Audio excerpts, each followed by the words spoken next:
नमस्कार दोस्तों, मैं Sonu Lohiya UP police GK mock test में आपका हार्दिक स्वागत करता हूं। आप जुड़ेंगे मेरे साथ और देखेंगे जो आज का मॉक टेस्ट है, तो उसमें जीएस से संबंधित जो आपके महत्वपूर्ण प्रश्न हैं उन्हें आप मेरे साथ मिल करके हल करने का प्रयास करेंगे। तो आप जुड़े मेरे साथ और देखें जो आज का मॉक टेस्ट है। तो आज के मॉक टेस्ट में जो आपके जीएस से संबंधित क्वेश्चन है, साथ ही साथ जीएस के साथ साथ आपको इसमें अन्य क्वेश्चन भी मिलते हैं, क्योंकि जो क्वेश्चन से रिलेटेड आपके क्वेश्चन होते हैं वो सब आपको करा दिए जाते हैं। तो आप जुड़ेंगे मेरे साथ और देखें। इसमें प्रथम क्वेश्चन आपके सामने है। प्रथम क्वेश्चन है, भारत में जैव विविधता अधिनियम किस वर्ष में पारित किया गया था? तो आप बताने कि भारत में जो जैव विविधता अधिनियम है ये किस वर्ष आपका पारित हुआ था। चार ऑप्शन आपके सामने, 1998, वर्ष 2000, 2002, 2004। इनमें से आपको एक बताना है कि कौन सा आपका आंसर सही है। जैव विविधता अधिनियम, तो जैव विविधता अधिनियम के बारे में आपको बताना है। जैव विविधता अधिनियम किस वर्ष आपका पारित किया गया था, पारित हुआ था? तो इनमें आपके चार ऑप्शन आपके सामने है जी। इसमें आपका कौन सा आंसर सही है? ऑप्शन इसमें सही है आपका सी। ऑप्शन कौन सा सही है आपका सी। जो जैव विविधता अधिनियम है, जैव विविधता अधिनियम आपका कब पारित हुआ था? आपका 2002। कब आपका? 2002। लेकिन अगर आपसे पूछे कि लागू कब हुआ, लागू अगर आपसे पूछ रहा है कि लागू किस वर्ष हुआ, तो लागू आप याद रखेंगे 2003। लागू कब हुआ जी? लागू हुआ आपका 2003। लागू कब हुआ है? 2003। इसे याद रखेंगे। अब इसमें जैसे अधिनियम है पर्यावरण से संबंधित जो आपके अधिनियम है, तो इनमें 6 अधिनियम आप याद रखेंगे। 6 अधिनियम आपके कौन से हैं? 6 अधिनियम आप याद रखेंगे। सबसे पहले आप पढ़ते हैं जी वन्य जीव संरक्षण अधिनियम। कौन सा है? सबसे पहले आप पढ़ते हैं वन्य जीव संरक्षण अधिनियम। वन्य जीव संरक्षण अधिनियम अगर आपसे पूछ रहा है कि वन्य जीव संरक्षण अधिनियम आपका किस वर्ष आपका पेश किया गया, याद रखेंगे। एक कौन सा है? एक आप याद रखेंगे जल प्रदूषण नियंत्रण रोकथाम नियंत्रण अधिनियम।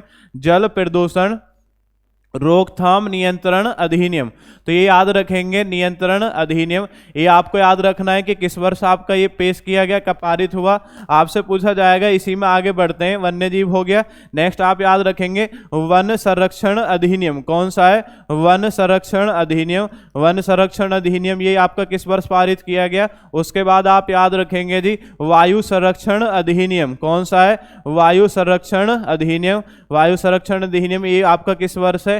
और एक आप याद रखेंगे पर्यावरण संरक्षण अधिनियम। पर्यावरण संरक्षण अधिनियम, तो याद रखना है पर्यावरण संरक्षण अधिनियम। तो ये आपके अधिनियम है जो बार बार आपके पेपर में पूछे जाते हैं, रिपीट होते हैं बार बार। इनमें से जरूर आपका क्वेश्चन आता है।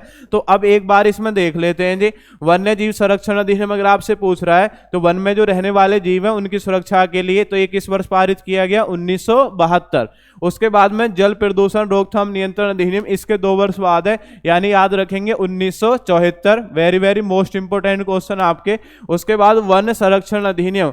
वन संरक्षण अधिनियम पूछे तो आपका 1980। आपसे पूछे वायु संरक्षण अधिनियम। वायु संरक्षण अधिनियम कब आपका? इसके 1 वर्ष बाद है, 1981। और आपसे पूछे पर्यावरण संरक्षण अधिनियम। पर्यावरण संरक्षण अधिनियम याद रखेंगे 1986। बहुत बार पूछा गया है ये पर्यावरण संरक्षण अधिनियम 1986। क्लियर हो गया? तो वायु संरक्षण, या इसे आप याद रखेंगे वायु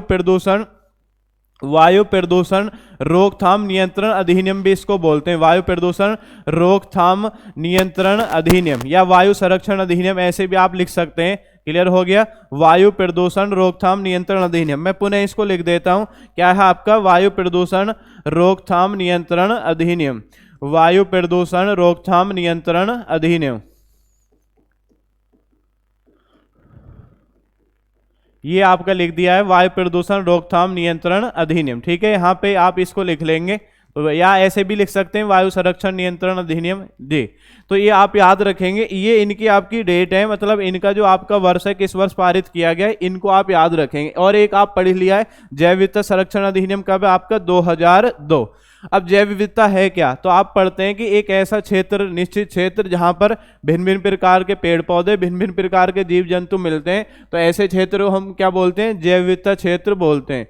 अब इसमें बात आती है जो जैव विविधता है, तो जैव विविधता के लिए आप पढ़ेंगे जो अभी पैट का आपका एग्जाम हुआ था इस वर्ष 2022 में, तो उसमें आया था जैव विविधता दिवस। अगर आपसे पूछा जाए जी जैव विविधता दिवस, जैव विविधता दिवस आप कब बनाते हैं? एक तो है जैव विविधता दिवस, तो आपसे याद रखना है जैव विविधता दिवस। जैव विविधता दिवस अगर आपसे पूछ रहा है तो इसे आप याद रखेंगे। जैव विविधता दिवस आप कब बनाते हैं? 22 मई। कब बनाते हैं? 22 मई। और आपसे पूछे जैव विविधता संरक्षण आपसे पूछा जाएगा जैव विविधता संरक्षण दिवस, जैव विविधता संरक्षण दिवस, दोनों अलग अलग हैं। जैव विविधता संरक्षण दिवस अगर आपसे पूछ रहा है, इसे अलग याद रखेंगे, इसे अलग याद रखेंगे। जैव विविधता संरक्षण दिवस तो याद रखना है, जैव विविधता संरक्षण दिवस ये कब बनाते हैं, तो इसे आप याद रखेंगे। इसको कब बनाया जाता है, इसको बनाया जाता है 24 नवंबर। कब बनाया जाता है आपका 24 नवंबर। क्लियर हो गया, कब बनाते हैं आपका 24 नवंबर। आगे बढ़ेंगे, नेक्स्ट क्वेश्चन इसी में आप ये भी जानेंगे जो आपका जैव विविधता है, जैव विविधता, जैव विविधता को बचाने के लिए कौन सी संस्था कार्य करती है। तो एक संस्था आपने पढ़ी होगी, संस्था का नाम क्या है, संस्था आप याद रखेंगे। जैव विविधता को बचाने के लिए विश्व स्तर पर कौन सी संस्था कार्य करती है, IUCN। कौन सी संस्था है, IUCN। IUCN आप पढ़ते हैं international union conservation for nature, और हेडक्वार्टर कहाँ पर है, ग्लैंड, स्विट्जरलैंड। तो IUCN से एक बहुत क्वेश्चन आता है, क्वेश्चन क्या आता है, क्वेश्चन आता है जो आपके विलुप्त हो रहे प्राणी हैं इनके संबंध में। रेड डाटा बुक, कौन सी बुक है, red data book.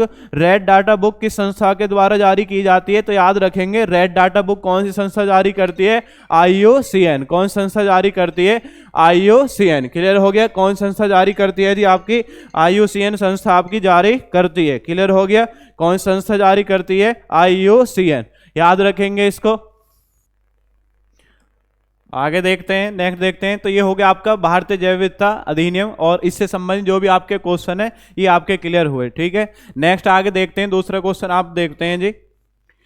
Next question है, निम्नलिखित में से कौन सा युग्म सही सुमेलित नहीं है। तो 4 क्वेश्चन आपके सामने दिए हुए हैं, और इसमें से आपको बताना है कि जो आपका क्वेश्चन दिया हुआ है उसमें आपके 4 आंसर हैं, और इनमें से आपको बताना है कि निम्न में से कौन सुमेलित नहीं है। तो आप ऑप्शन ए में देख रहे हैं, ऑप्शन ए में क्या है, गंगा डॉल्फिन सेंचुरी। तो आपका दे रखा है सामने क्या है, संत कबीर नगर। भारतीय पशु अनुसंधान संस्थान, या आप बोलते हैं IVRI, Indian veterinary research institute, यहाँ पे आपका दे रखा है बरेली।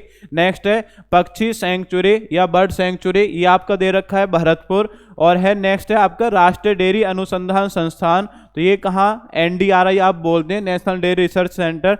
तो आपको बताना है, अब आपको इनमें से एक बताना है छांट करके कि कौन सा आपका सही सुमेलित नहीं है। बताएंगे सभी, कमेंट करके बताएं कि निम्न में से कौन सही सुमेलित नहीं है। तो ये 4 ऑप्शन आपके सामने है। अब आप इसमें देखें जी कौन सही सुमेलित नहीं है। तो इसमें कौन सुमेलित नहीं है, ऑप्शन ए, ऑप्शन ए सुमेलित नहीं है, क्योंकि जो गंगा डॉल्फिन सेंचुरी है, गंगा डॉल्फिन सेंचुरी, तो ये आपको कहाँ मिलती है, ये है आपका कहाँ पर स्थित है, भागलपुर में। कहाँ पर आपका, भागलपुर। और भागलपुर कहाँ पर है, भागलपुर स्थित कहाँ पर आपका, बिहार में। तो गंगा डॉल्फिन सेंचुरी अगर आपसे पूछे तो आप याद रखेंगे कहाँ पर है, भागलपुर, बिहार। और अन्य ये आपके सब सुमेलित हैं। भारतीय पशु अनुसंधान संस्थान बरेली में सही है। पक्षी सेंचुरी आपका कहाँ पर है, भरतपुर, सही है। और राष्ट्रीय डेयरी अनुसंधान संस्थान कहाँ पर आपका, करनाल। क्लियर हो गया, तो गंगा डॉल्फिन सेंचुरी आपकी कहाँ पर है, भागलपुर, बिहार। आपसे ये क्लियर हुआ। नेक्स्ट आगे नेक्स्ट क्वेश्चन देखते हैं जी। नेक्स्ट क्वेश्चन आपका क्या है, नेक्स्ट है, इसमें क्वेश्चन आप देख रहे हैं, ऊंट की हड्डियां निम्नलिखित में से किस पुराव स्थल से आपकी प्रतिवेदित हैं। मतलब कहां से आपको ऊंट की हड्डियां या ऊंट के अवशेष आपके मिलते हैं। 4 ऑप्शन आपके सामने, मोहनजोदड़ो, हड़प्पा, लोथल या कालीबंगा। अब इनमें से आपको एक बताना है छांट करके सही कि इनमें से आपका सही आंसर कौन सा है। तो आप बताएंगे ऊंट की हड्डियां कहां पे आप मिलती हैं। तो इसमें आप जानते हैं जो ऊंट है, ऊंट आपका रेगिस्तान वाले क्षेत्र में मिलता है, और रेगिस्तान वाले क्षेत्र में इसमें आप बताएंगे कि जो आपका कौन सा स्थान ऐसा है सिंधु घाटी सभ्यता का जो रेगिस्तान वाले इलाके में आपका स्थित है। अगर आपने पढ़ा हुआ है सिंधु घाटी सभ्यता के बारे में तो आप इसमें से बता देंगे, गैस कर लेंगे। तो आप बताएंगे इसमें कौन सही है। तो इसका कौन सा आंसर सही होगा, ऑप्शन डी। ऑप्शन डी में क्या है आपका, कालीबंगा, कालीबंगा। तो कालीबंगा आप पढ़ते हैं, कालीबंगा कहाँ पर है, कालीबंगा, कालीबंगा कहाँ पर आपका, राजस्थान राज्य में। यहीं से हमें ऊंट के अवशेष मिले, आप पढ़ते हैं जी। और क्या बोलते हैं, यहाँ से आपसे पूछा जाता है जुते हुए खेत, क्या है आपका, जुते हुए खेत हमें कहाँ से मिले, जुते हुए खेत। तो जुते हुए खेत भी हमें कहां से मिले, ये आपके कहां से मिले, कालीबंगा से। आपसे पूछा जाएगा आयताकार अग्निकुंड, आयताकार अग्निकुंड भी हमें कहां से मिले, ये हमें कहां से मिले, कालीबंगा से मिले। कालीबंगा कहां पर आपका, राजस्थान में स्थित है। राजस्थान में आपका कहां पर है, हनुमानगढ़। कौन सा जिला आपका, हनुमानगढ़ जिले में आपके स्थित है। अगर आपसे पूछा जाए तो कालीबंगा है, कालीबंगा की खोज किसने की थी। अगर आपसे पूछ रहा है जी खोज, तो खोज याद रखेंगे, खोज किसने की थी? अमलानंद घोष। किसने की थी खोज? अमलानंद घोष ने इसकी खोज की थी। जबकि अगर आपसे पूछा जाए कि खुदाई का कार्य किसने किया, खुदाई का कार्य, दोनों अलग अलग हैं। अगर आपसे पूछे कि खोज किसने किया, अमलानंद घोष, और खुदाई का कार्य पूछे तो याद रखेंगे बीबी लाल और बीके थॉपर। कौन है? बीबी लाल और कौन है आपका? बीके थॉपर। इन्होंने आपका खुदाई का कार्य इसमें किया था। क्लियर हो गया? तो कालीबंगा से एक बार पुनः देख लेंगे। कालीबंगा कहां पर है? राजस्थान में। कहां पर? हनुमानगढ़ जिले में। आपसे पूछा जाएगा ऊंट की हड्डियां, या आपसे पूछे जुते हुए खेत, आयताकार अग्निकुंड कहां से मिले? कालीबंगा से। आपकी खोज किसने की? अमलानंद घोष ने की है। खुदाई का कार्य बीबी लाल और बीके थॉपर ने आपका किया है। अन्य को देखते हैं। जैसे आपसे पूछा जाएगा लोथल कहां पर है जी? लोथल, लोथल आप याद रखेंगे। लोथल कहां पर है? लोथल आपका गुजरात में स्थित है। कहां पर है? गुजरात में स्थित है। आपसे पूछा जाएगा चावल के साक्ष्य हमें कहां से मिले? यहीं से मिले, लोथल से। और आपसे पूछा जाएगा सिंधु घाटी सभ्यता का बंदरगाह नगर कौन सा है? सिंधु घाटी सभ्यता का बंदरगाह नगर, तो ये कौन है आपका? लोथल है। कौन सा आपका? बंदरगाह नगर लोथल है। नेक्स्ट आगे बढ़ते हैं। हड़प्पा, हड़प्पा जो हड़प्पा शहर है, सिंधु घाटी सभ्यता आप पढ़ते हैं, इसी के नाम पर हड़प्पा सभ्यता आपका नाम पड़ा है, सिंधु घाटी सभ्यता। तो जो हड़प्पा स्थान है ये कहां पर है? ये आपका पाकिस्तान में स्थित है। कहां पर है? पाकिस्तान में। और पाकिस्तान में भी कौन से जिले में स्थित है? याद रखेंगे ये कौन से जिले में? मांटगोमरी। याद रखें कौन से जिले में? मांटगोमरी। इसमें याद रखें मोहनजोदड़ो, मोहनजोदड़ो कहां पर है? पाकिस्तान में। लेकिन पाकिस्तान में कौन से जिले में स्थित है?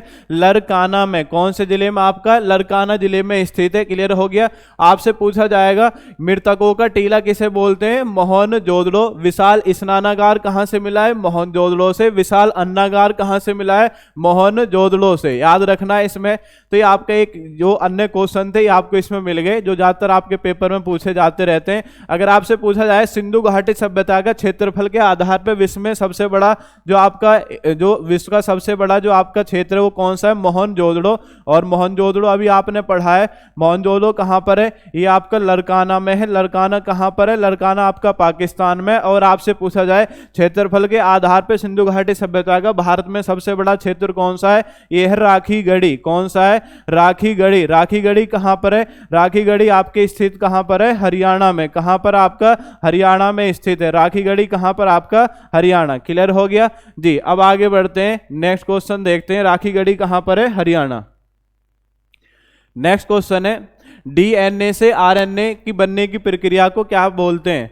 तो इसमें ऑप्शन आपके ट्रांसलेशन, ट्रांजिशन, ट्रांसलोकेशन या ट्रांसक्रिप्शन बताएंगे आप। डीएनए डीऑक्सी राइबोज न्यूक्लिक अम्ल और आरएनए राइबोज न्यूक्लिक अम्ल, तो ये आपकी इनकी फुल फॉर्म बनती है, आप जानते होंगे सभी। तो इनमें से आपको बताना है, पूछा हुआ क्वेश्चन आपका डीएनए से आरएनए के बनने की प्रक्रिया को क्या कहते हैं, तो इसमें आपको बताना है। इसमें क्या बोलते हैं? Option D.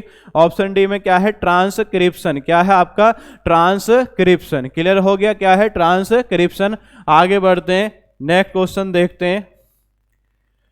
नेक्स्ट, बुद्ध के समकालीन निम्नलिखित में से किस महिला को सर्वसम्मति से स्त्री रत्न घोषित किया गया था? ये चार ऑप्शन आपके सामने है। आम्रपाली, महाप्रजापति गौतमी, माया देवी या कौन आपका? यशोधरा।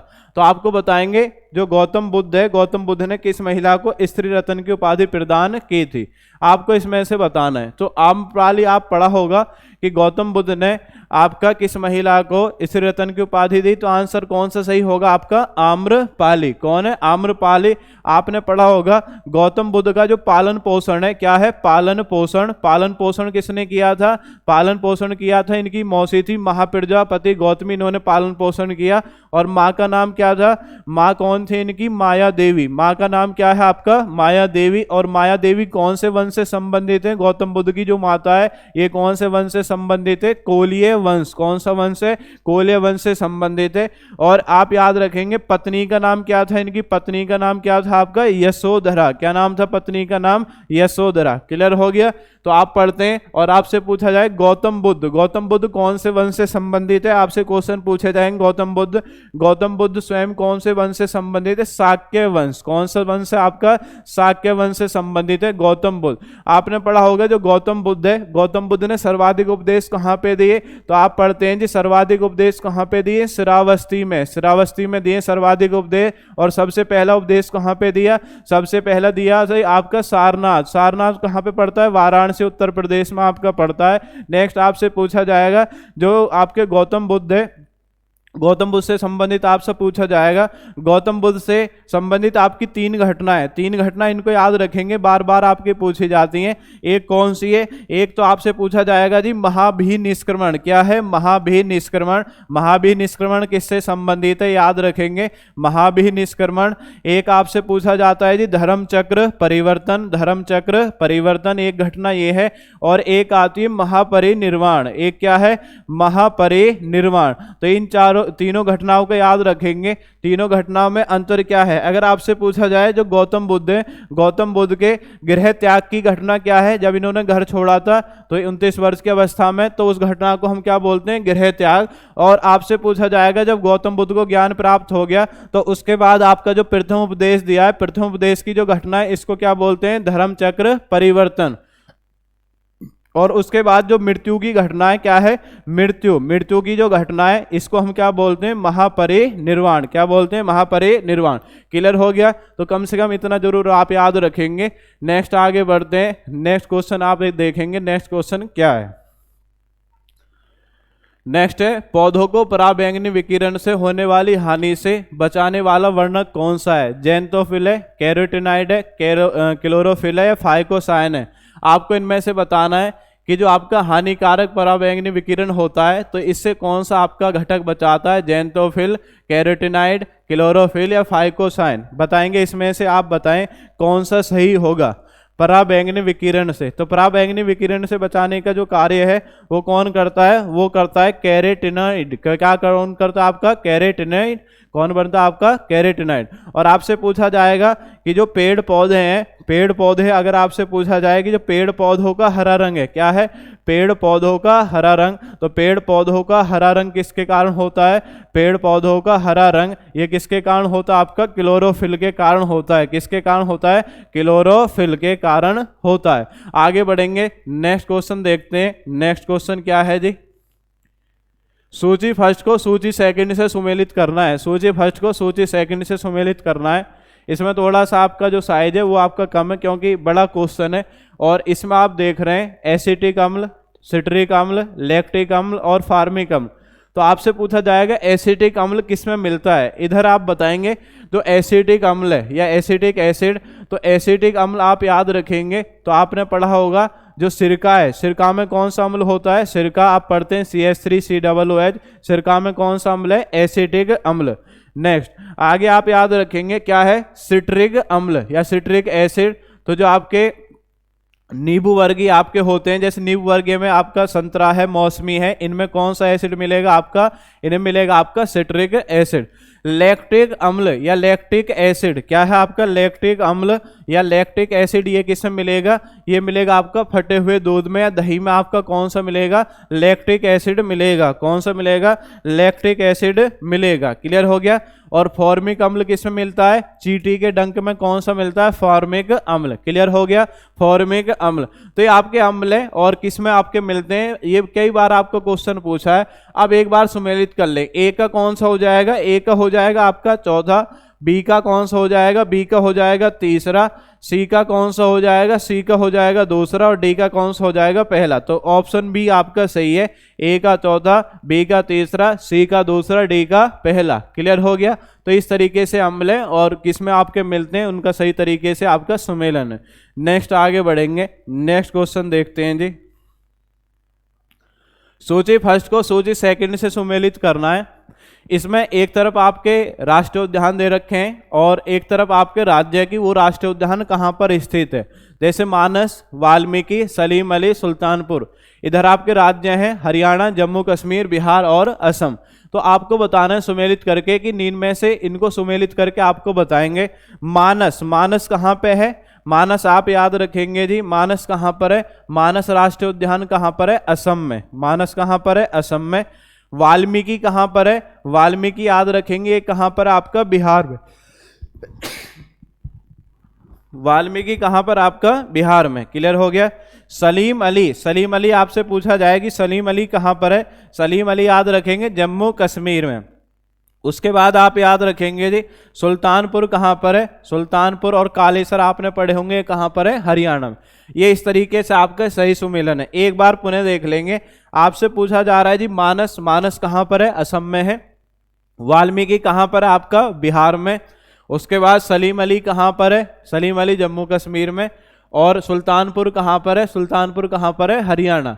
अगर आपसे पूछा जाए भारत में वर्तमान में कुल कितने नेशनल पार्क है, तो याद रखेंगे भारत में वर्तमान में कुल कितने नेशनल पार्क है, 106।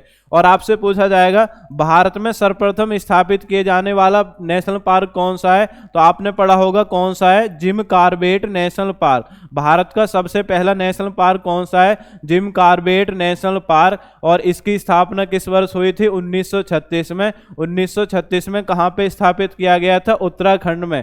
और वर्तमान में जो जिम कॉर्बेट नेशनल पार्क है, इसका आप याद रखेंगे, इसका नया नाम क्या हो गया, इसका नया नाम हो गया Ramganga national park. Ramganga national park इसका नया नाम हो चुका है। आप पढ़ते भी हैं कि रामगंगा नदी किस नेशनल पार्क से होकर के गुजरती है, आप पढ़ेंगे कौन सा नेशनल पार्क है, जिम कॉर्बेट नेशनल पार्क से होकर के गुजरती है। और फिर आप पढ़ते हैं रामगंगा नदी यहाँ से गुजर के फिर उसके बाद आगे जाकर के गंगा नदी में मिल जाती है। गंगा नदी की सहायक नदी है रामगंगा।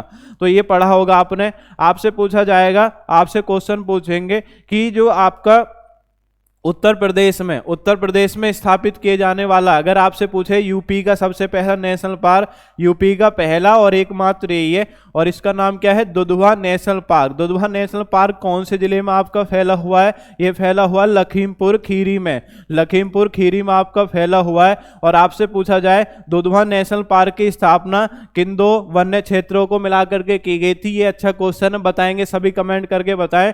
दुधवा नेशनल पार्क की जो स्थापना है वो किन 2 आपके वन्य क्षेत्रों को मिलाकर के की गई थी। 2 वन्य क्षेत्र हैं। 2 वन्य क्षेत्र में कौन कौन से हैं, एक आप याद रखेंगे, एक का नाम क्या है, किशनपुर है, एक का नाम किशनपुर है, और एक का नाम क्या है, कतरनिया घाट। अच्छा क्वेश्चन है, किशनपुर और कौन सा आपका कतरनिया घाट। इन 2 वन क्षेत्रों को मिलाकर के कौन सा नेशनल पार्क स्थापित किया गया, दुधवा नेशनल पार्क स्थापित आपका किया गया। आपसे पूछा जाएगा भारत का सबसे बड़ा नेशनल पार्क कौन सा है, अगर आपसे पूछे सबसे बड़ा कौन सा है, तो याद रखेंगे सबसे बड़ा कौन सा है जी, हेमिस। सबसे बड़ा नेशनल पार्क कौन सा है, हेमिस। हेमिस कहां पर है, हेमिस आपका कहां पर है, लद्दाख में। और सबसे छोटा अगर आपसे पूछे सबसे छोटा कौन सा है, साउथ बटन। कौन सा है, साउथ बटन। और साउथ बटन कहां पर है, अंडमान निकोबार में। कहां पर है, साउथ बटन अंडमान निकोबार में। तो इतना भी आप इसके बारे में जानेंगे। क्लियर हो गया जी। अब आगे बढ़ते हैं, नेक्स्ट क्वेश्चन देखेंगे। नेक्स्ट क्वेश्चन आपका क्या है,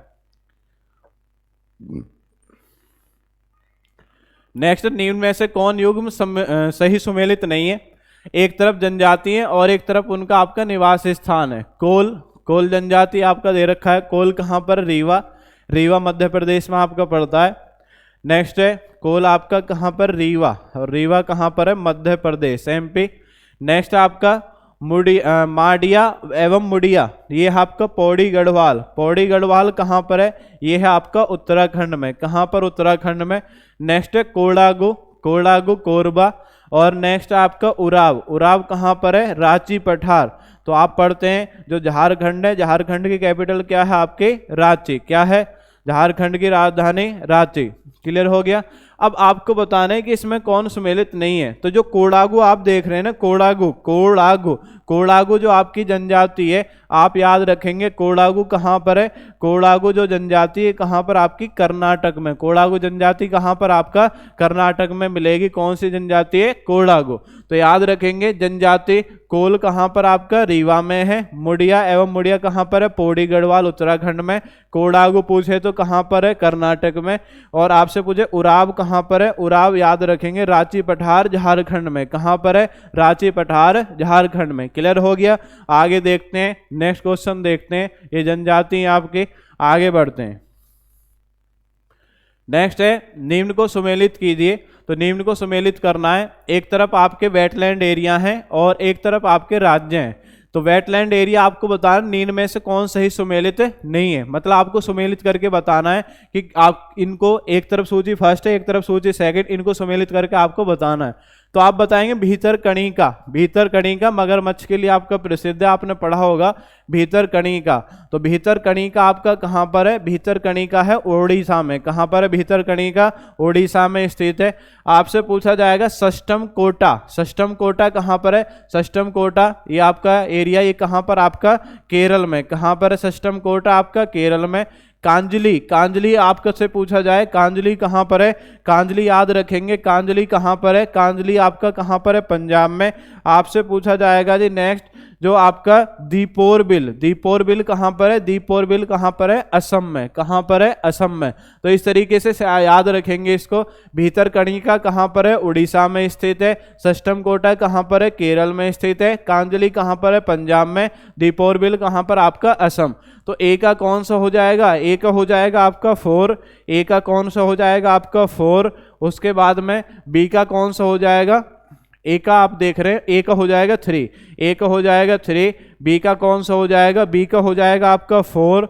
बी का हो जाएगा 4। सी का कौन सा हो जाएगा? सी का हो जाएगा 1। और डी का क्या हो जाएगा? डी का हो जाएगा आपका कौन सा? 2। तो 3 4 1 2। 3 4 1 2 क्लियर हो गया। 3 4 1 2। आगे बढ़ते हैं, नेक्स्ट क्वेश्चन देखेंगे जी। नेक्स्ट क्वेश्चन आपका कौन सा है? नेक्स्ट है, एक तरफ आपके हॉट स्प्रिंग और एक तरफ स्टेट है। तो आपको बताना है कि निम्न में से कौन सही सुमेलित नहीं है। तो आपको बताना है कौन सही सुमेलित नहीं है। इनमें से आपका दे रखा है। अब इनमें से आप बताएंगे कि इनमें कौन सही सुमेलित नहीं है। बक्रेश्वर पश्चिम बंगाल में गर्म सोता है या हॉट स्प्रिंग आप कहेंगे। गौरीकुंड उत्तराखंड में। मणिकरण हिमाचल प्रदेश में। देला उझारी सिक्किम में। अब आपको इनमें से बताना है कि कौन सही सुमेलित नहीं है।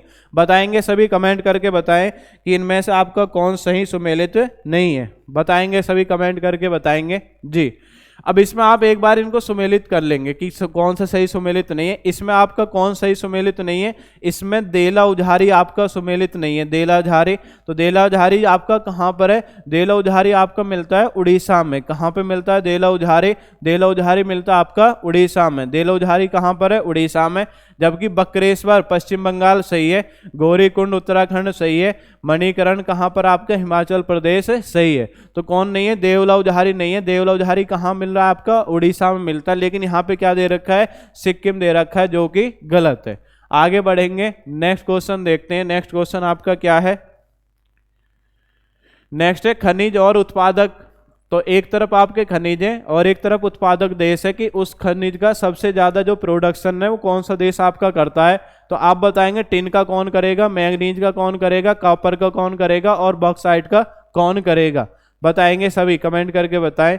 तो टिन आपसे पूछ रहा है, टिन। तो टिन का सबसे अधिक जो आपका प्रोडक्शन है वर्तमान में, तो सबसे अधिक प्रोडक्शन कौन सा देश करता है? सबसे अधिक प्रोडक्शन करता है चीन देश। कौन सा देश करता है? चीन। आपसे पूछा जाएगा, आगे बढ़ते हैं जी। नेक्स्ट आपसे पूछा जाए मैग्नीज। मैग्नीज का कौन सा करेगा? मैग्नीज आप याद रखेंगे, मैग्नीज का कौन सा देश करता है? दक्षिण अफ्रीका। नेक्स्ट आपसे पूछा जाए कॉपर। कॉपर का कौन करेगा? कॉपर करेगा आपका चिली। और बॉक्साइट का कौन करेगा? बॉक्साइट का कौन करेगा? ऑस्ट्रेलिया। बॉक्साइट का कौन करेगा? बॉक्साइट का करेगा आपका ऑस्ट्रेलिया। तो इस तरीके से इनको याद रखेंगे। ए का कौन सा है? ए का है आपका 4। ए का 4 है। बी का कौन सा है? बी का आपका हो जाएगा आपका 3। और सी का कौन सा है? 2। और आपका डी का कौन सा है? 1। तो 4 3 2 1। 4 3 2 1 ये आपका सही है। अब एक बार देख लेंगे, आपने पढ़ा होगा चिली। चिली में आप पढ़ते हैं, चिली में एक आप खान पढ़ते हैं, कौन सी खान है? चुक्की कमाटा। कौन सी खान है? चुक्की कमाटा। तो चुक्की कमाटा जो खान है चिली देश में, ये किसके उत्पादन के लिए प्रसिद्ध है? याद रखेंगे कॉपर के उत्पादन के लिए आपके प्रसिद्ध है। और झील जो आपकी खान है, खाल का नाम क्या है? खान का नाम है आपका चुक्की कमाटा खान। कौन से देश में स्थित है? आपका चिली में। और किसके प्रोडक्शन के लिए प्रसिद्ध? आपका याद रखेंगे किसके प्रोडक्शन के लिए प्रसिद्ध है? कॉपर, या आप कह सकते हैं तांबा। आगे बढ़ते हैं, नेक्स्ट आगे बढ़ेंगे, नेक्स्ट क्वेश्चन देखेंगे। नेक्स्ट है सूची फर्स्ट को सूची सेकंड से सुमेलित करना है। आज ज्यादातर इस तरीके के आपके क्वेश्चन है जिसे आपको हल करने में थोड़ा सा समय लगेगा, लेकिन इसमें एक क्वेश्चन के साथ साथ आपको 4 क्वेश्चन मिल रहे हैं। तो इसमें सूची फर्स्ट और सूची सेकंड को आपको सम्मिलित करना है।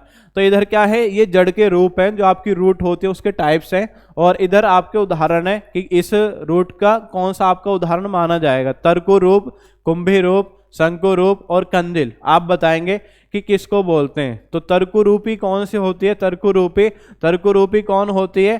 तर्कु रूपी होती है आपकी मूली। कौन होती है? मूली। कुंभ रूपी, कुंभ यानी घड़े के आकार की कौन सी होती है? घड़े के आकार की कौन होती है? सल्जम। कौन होती है? कुंभ रूपी घड़े के आकार की कौन होती है? सल्जम। शंकु रूप क्या है? शंकु रूप, शंकु के आकार की। तो शंकु के आकार की कौन होती है आपकी? गाजर। कौन होती है? गाजर। और उसके बाद में कंदिल जड़ें किसे मिलती है? डहेलिया में। क्या है आपका? डहेलिया में कौन सी जड़ें मिलती हैं? कंदिल जड़ें। तो इनमें याद रखें, तर्कु रूप क्या है? मूली है। कुंभ रूप सलजम है। शंकु रूप गाजर है। और कंदिल जड़ें कौन से आपके? डहेलिया। कौन से आपके? डहेलिया। तो इनमें आपको याद रखना, ये आपके जड़ें और ये उनके आपके उदाहरण है। तो इसमें देखेंगे तो ए में आपने पढ़ा है, ए का कौन सा हो जाएगा? तर्कु रूपी क्या है? मूली है। तो मूली कौन सा है? ए का हो जाएगा आपका दूसरा। ए का कौन सा हो जाएगा? ए का हो जाएगा दूसरा। उसके बाद बी में कौन सा हो जाएगा? बी का। बी इसमें देख रहे हैं कुंभ रूपी। तो इसमें आप याद रखेंगे, ये यहाँ पे आपका सही तरीके से नहीं लिखा हुआ, आप सीधा ऐसे याद रख लेंगे। तर्क रूपी क्या है? मूली है। कुंभ रूपी क्या है? सलजम है। शंकु रूपी क्या है? गाजर है। और कंदिल कौन से आपके? डहेलिया में। क्लियर हो गया? आगे बढ़ते हैं, नेक्स्ट क्वेश्चन देखते हैं। नेक्स्ट है, भारतवर्ष के लिए इंडिया शब्द का प्रयोग सर्वप्रथम किसने किया था? चार ऑप्शन आपके सामने, हेरोडोटस, मेगास्थनीज, स्ट्रैबो या एरियन। आपको बताना है इनमें से किसने सबसे पहले भारतवर्ष के लिए इंडिया शब्द का प्रयोग किया था। बताएंगे सभी। दी कौन सा ऑप्शन इसमें सही होगा? बताएं सभी, कमेंट करके बताएं इसमें आपका सही ऑप्शन कौन सा है। इसमें आपका सही क्या होगा? ऑप्शन आपका बी। ऑप्शन बी क्या है? मेगास्थनीज। आपने पढ़ा होगा, कौन है आपका? मेगास्थनीज। तो मेगास्थनीज आप पढ़ते हैं, जो मौर्य वंश का शासक है। मौर्य वंश का शासक कौन है? चंद्रगुप्त मौर्य। चंद्रगुप्त मौर्य, ये आपने पढ़ा है, मौर्य वंश का शासक है चंद्रगुप्त मौर्य। तो चंद्रगुप्त मौर्य आपने पढ़ा होगा। चंद्रगुप्त मौर्य के शासनकाल में कौन सा यात्री आया था? मेगास्थनीज आया था। और आप पढ़ते भी हैं कि भारत आने वाला प्रथम यात्री कौन है? मेगास्थनीज। और मेगास्थनीज के द्वारा कौन सी पुस्तक लिखी गई है? इंडिका। कौन सी पुस्तक लिखी गई? इंडिका। तो इंडिका पुस्तक में ही इंडिया शब्द का सबसे पहले प्रयोग किया गया। तो इसलिए याद रखेंगे कि इंडिया शब्द का जो प्रयोग है सबसे पहले किसने किया है? मेगास्थनीज ने किया है। भारत आने वाला प्रथम विदेशी यात्री कौन है? भारत आने वाला प्रथम विदेशी यात्री है मेगास्थनीज। आप दो को और याद रखेंगे। एक आता है क्वेश्चन आता है फाहियान। क्या है? चीन देश का यात्री है फाहियान। फाहियान किसके शासनकाल में आया? फाहियान याद रखेंगे किसके शासनकाल में आया? चीन देश का यात्री चंद्रगुप्त सेकंड के शासनकाल में भारत आया था। आपसे पूछा जाएगा ह्वेनसांग, ये भी चीन देश का यात्री है। ह्वेनसांग किसके शासनकाल में भारत आया? ह्वेनसांग किसके शासनकाल में आया? हर्षवर्धन। हर्षवर्धन के शासनकाल में आया। कौन आपका? ह्वेनसांग। और ह्वेनसांग दक्षिण भारत में, ये इस समय जो आपका शासक था वो कौन था? पुलिकेशन सेकंड। पुलिकेशन सेकंड। और आपका जो दक्षिण भारत में जो आंध्र प्रदेश वाला आपका इलाका है, वहां पे कौन था? वहां पे पढ़ा होगा आपने नरसिंह वर्मन फर्स्ट। नरसिंह वर्मन फर्स्ट, ये आप पढ़ते हैं। तो ये तीन शासक आप याद रखेंगे, क्योंकि आ जाता है कि ह्वेनसांग किसके समय में भारत गया था। तीन है, उत्तर भारत में हर्षवर्धन है, और इधर आपका जो इलाका है, जो कर्नाटक वाला इलाका है, वहां पे पुलिकेशन सेकंड है। नीचे आपका जो तमिलनाडु वाला इलाका है, वहां पे कौन है? नरसिंह वर्मन फर्स्ट। तो इन तीनों के समय में भारत आया। नाम क्या है? ह्वेनसांग चीन देश के यात्री। फाहियान पूछे तो चंद्रगुप्त सेकंड के शासनकाल में आया। और आपसे पूछेगा जो मेगास्थनीज है, मेगास्थनीज किसके शासनकाल में आया? चंद्रगुप्त मौर्य के शासनकाल में भारत आया था। आगे बढ़ते हैं, नेक्स्ट क्वेश्चन देखते हैं जी। नेक्स्ट क्वेश्चन क्या है? नेक्स्ट, निम्नलिखित युग्मों से आपको सही सुमेलित करना है। ये इसमें आपको बताना है कि कौन सही सुमेलित है। आप बताएंगे जी। केवल एक है, एक और दो दोनों हैं, दो और तीन, और एक और तीन। इनमें आप बताएंगे कौन सही सुमेलित है। बताएं सभी, कमेंट करके बताएं सही सुमेलित आपका कौन सा है। बताएंगे सभी, कमेंट करके बताएंगे इसमें सही सुमेलित है। बताएं सभी, कमेंट करके बताएं। इसमें जो आपके सही सुमेलित हैं, इसमें दो सुमेलित हैं। एक तो आदि ब्रह्म समाज, ये सही सुमेलित है, देवेंद्र नाथ टैगोर। तो देवेंद्रनाथ टैगोर। और एक ये साधारण ब्रह्म समाज, ये भी सही सुमेलित है, आनंद मोहन बोस, पूरा नाम है आनंद मोहन बोस। भारतीय जो ब्रह्म समाज है तो आप याद रखेंगे इसमें जो आपके इसके फाउंडर है वो कौन है, राजा राम मोहन राय। कौन है फाउंडर, राजा राम मोहन राय। तो याद रखेंगे 1 और 3 सही सुमेलित हैं, और कौन सुमेलित नहीं है, इसमें बी सुमेलित नहीं है। कौन है, राजा राम मोहन राय। आपने पढ़ा होगा। तो आत्मीय सभा, वेदांत कॉलेज और ब्रह्म समाज, इन तीनों के फाउंडर कौन है, राजा राम मोहन राय। पढ़ा होगा आपने सभी ने। नेक्स्ट आगे बढ़ते हैं, नेक्स्ट क्वेश्चन देखते हैं। नेक्स्ट है, आपको ऐसे ही ये सुमेलित करना है जी, सुमेलित करके बताएंगे। एक तरफ आपके रोग हैं और एक तरफ आपसे बताना है कि ये किसके माध्यम से आपका रोग होता है। जैसे काला जार है, निद्रा रोग है, डेंगू ज्वर है, हाथी पांव रोग है। तो 2 तो आपने जरूर पढ़े होंगे, एक तो निद्रा रोग आपने पढ़ा होगा और एक डेंगू ज्वर। तो पहले आप इन्हीं को देख लें, इनको सही सुमेलित करके देख लेंगे, इसी से आपका आंसर निकल के आ जाएगा। निद्रा रोग, तो निद्रा रोग किसके काटने से होता है, ये होता है सीसी मक्खी के काटने से। निद्रा रोग कौन सी मक्खी के काटने से होता है, सीसी मक्खी के काटने से होता है निद्रा रोग।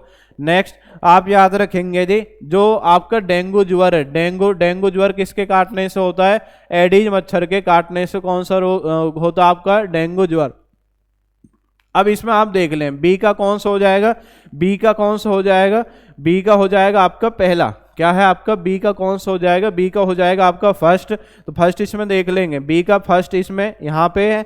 तो उसके बाद आप देखेंगे जी सी का कौन सा हो जाएगा, सी का हो जाएगा आपका 4। ए का कौन सा हो जाएगा, काला जार, काला जार आपका सैंड मक्खी। और उसके बाद में हाथी पांव रोग क्या है, क्यूलेक्स मच्छर। तो इस तरीके से आप सुमेलित कर लेंगे। तो इसका क्या हो जाएगा सही, 3 1 4 2। क्या सही हो जाएगा आपका, 3 1 4 2। आगे बढ़ते हैं, नेक्स्ट क्वेश्चन देखेंगे। नेक्स्ट क्वेश्चन क्या है, नेक्स्ट है मोढेरा के सूर्य मंदिर कहां पर स्थित है। मोढेरा का सूर्य मंदिर आप बताएंगे गुजरात, मध्य प्रदेश, आंध्र प्रदेश, तमिलनाडु। बताएं, सभी कमेंट करके बताएं। कोणार्क का सूर्य मंदिर सभी ने पढ़ा है, लेकिन ये क्या है आपका मोढेरा का सूर्य मंदिर। तो इसके बारे में आपको बताना है, मोढेरा का जो सूर्य मंदिर है ये कहां पर आपका स्थित है। बताएं, सभी कमेंट करके बताएं, मोढेरा का सूर्य मंदिर कहां पर स्थित है। बताएंगे जी, सभी कमेंट करके बताएंगे, बताएं, सभी कमेंट करेंगे। मोढेरा का सूर्य मंदिर, मोढेरा का सूर्य मंदिर नहीं पढ़ा तो आप देख लेंगे। मोढेरा का सूर्य मंदिर ये कहाँ पर है, ये गुजरात राज्य में स्थित है, गुजरात राज्य में स्थित है मोढेरा का सूर्य मंदिर। इसका जो निर्माण है सोलंकी राजवंश आप पढ़ते हैं, सोलंकी राजवंश। तो सोलंकी राजवंश के शासक हैं, सोलंकी राजवंश के शासक कौन है, भीम प्रथम। कौन है शासक, भीम प्रथम। भीम प्रथम के द्वारा इसका निर्माण कराया गया, तो इसे बोलते हैं मोढेरा के सूर्य मंदिर। तो ये कहाँ पर है, गुजरात राज्य में स्थित है। निर्माण किसने करवाया, भीम प्रथम ने। और कौन से वंश से संबंधित है, सोलंकी राजवंश। पढ़ा होगा आपने, मूलराज प्रथम इसके फाउंडर है, जो सोलंकी राजवंश है। और राजधानी क्या है, अनिलवाड़, गुजरात में। और जो आपके 2 मंदिर और हैं, इनको और आप याद रखेंगे। 2 मंदिर कौन कौन से, एक तो आप याद रखेंगे कोणार्क का सूर्य मंदिर है। कौन सा है, कोणार्क, कोणार्क का सूर्य मंदिर। एक तो आप इसे याद रखेंगे, कोणार्क का सूर्य मंदिर। तो कोणार्क का सूर्य मंदिर ये आप याद रखेंगे, ये किसने बनवाया था, ये गंग राजवंश का शासक है। कौन है, गंग राजवंश। गंग राजवंश का शासक कौन है, गंग राजवंश का शासक कौन है, नरसिंह। कौन है गंग राजवंश का शासक, नरसिंह। इसने कौन सा मंदिर बनवाया, कोणार्क का सूर्य मंदिर। कोणार्क का सूर्य मंदिर आप सब जानते हैं कहां पर है स्थित, उड़ीसा राज्य में स्थित है कोणार्क का सूर्य मंदिर। नेक्स्ट आपसे पूछेगा, एक और आप याद रखें, मारतंड सूर्य मंदिर। कौन सा है, मारतंड सूर्य मंदिर। एक आप याद रखेंगे जी, कौन सा है, मारतंड सूर्य मंदिर। ये सूर्य मंदिर ये 3 आपके फेमस है। एक कौन सा है, मारतंड सूर्य मंदिर। मारतंड सूर्य मंदिर कहाँ पर है, ये आपका जम्मू कश्मीर में स्थित है। और इसका जो निर्माण है किसने कराया था, ये इसका निर्माण आपका कराया था ललितादित्य। क्या नाम है आपका, ललितादित्य के द्वारा इसका निर्माण कराया गया था। किसके द्वारा कराया गया, ललितादित्य।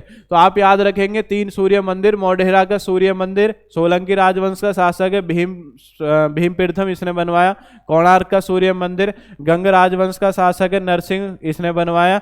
उसके बाद में जो आपका मारतंड सूर्य मंदिर है जम्मू कश्मीर में स्थित है, ललितादित्य ने आपका बनवाया। आगे बढ़ेंगे, नेक्स्ट क्वेश्चन देखते हैं। नेक्स्ट क्वेश्चन क्या है आपका, नेक्स्ट क्वेश्चन को देखते हैं जी। नेक्स्ट क्वेश्चन, नेक्स्ट है पेनल्टी कॉर्नर शब्द किस खेल से संबंधित है? तो आपको बताना है, ये ऑप्शन में आपके 4 खेल हैं, हॉकी, फुटबॉल, टेनिस, बैडमिंटन। आप बताएंगे पेनल्टी कॉर्नर किससे संबंधित है। पेनल्टी कॉर्नर जो शब्दावली है तो आप याद रखेंगे किससे संबंधित है, ये संबंधित आपका हॉकी से। पेनल्टी कॉर्नर किससे संबंधित है? हॉकी से।